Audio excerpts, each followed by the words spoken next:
Kita ke informasi haji, saudara. Kementerian Agama Sulawesi Selatan menghimbau jemaah calon haji embarkasi Makassar untuk waspada cuaca panas di Tanah Suci. Jemaah calon haji diimbau untuk menjaga kesehatan selama di Madinah untuk mengantisipasi cuaca panas. Selain membawa botol air, masker hingga handuk, calon haji juga membatasi diri keluar hotel yang tidak berkaitan dengan ibadah haji. Sebanyak 393 calon haji kloter 9 asal Kabupaten Tulang diberangkatkan ke Tanah Suci.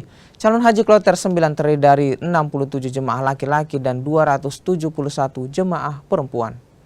Ini baru saja kita melakukan prosesi pelepasan kloter 9 embarkasi Makassar asal Kabupaten Bone full dengan jumlah 393 orang dengan jumlah petugas 8 orang, 1 ketua kloter, 1 pembimbing ibadah, 2 tenaga kesehatan, kemudian 3 PHD dan tambah 1 KBIHU.